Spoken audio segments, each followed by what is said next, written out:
Welcome to the studio at Africa's Green Economy Summit. Today we are joined by Kagiso Khaole, who is the General Manager for Uber in Sub-Saharan Africa. Thank you so much for taking the time to speak to us today. Thank you for having me. So why is being part of Go Green Africa important to Uber?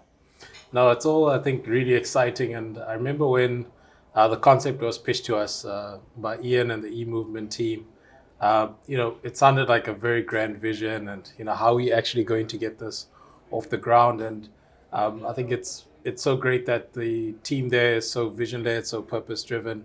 And they really do believe that we can transition Africa into greener spaces. And as Uber, as the world's biggest mobility platform, we're also on that journey, and it's really a perfect match made, and that's why we actually decided to put our money where our mouth is and partner up as a founding member of Go Green Africa. Mm-hmm. And as Africa, and I suppose the world at large, starts to move towards a greener economy and greener mobility, what role do you see Uber playing? Yeah, so again, as I mentioned, the largest mobility platform, we have a big responsibility in terms of the emissions that are emitted by the drivers that utilize the platforms, the vehicles that are on the platform. And we took that one step further and actually put a time limit to our efforts. And we're saying by 2040, we will be a zero emissions platform. That means Africa, that means Latin America, the whole world where we operate. We'll make sure that EVs are part and parcel of day to day. I think as it stands today, you'll see separate products like Uber Green for EVs. But when you look into the future, every car, every vehicle, every mode of transportation that's on the platform will be electric and green. Mm-hmm. Mm-hmm.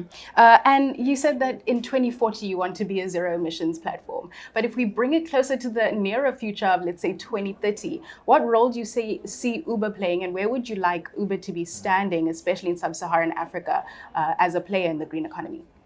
Yeah, I think the riders and users of the platform will start to see the way they get around change. We've got a big, bold mission of, go anywhere, get anything. And that's what Uber stands for.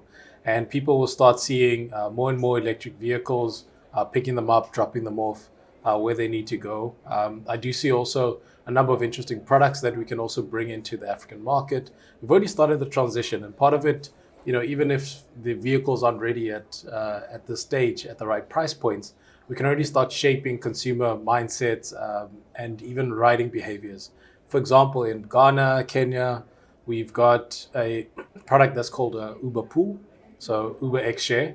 And basically, if you're heading from one place to another, and there's somebody that's traveling around the same route, you can start sharing. So we're getting that culture in. Let's talk about getting more people into the same vehicle. And imagine that once we've transitioned into EVs, it will be really just exponentially beneficial. Well, thank you so much for coming and speaking to us today about the future of mobility in Africa. It's truly appreciated. Thank you so much. And to our viewers who are watching, you can be sure to share your thoughts with us in the comment section down below. And you can like and subscribe to see more content like this. Thank you for watching, and see you in the next video.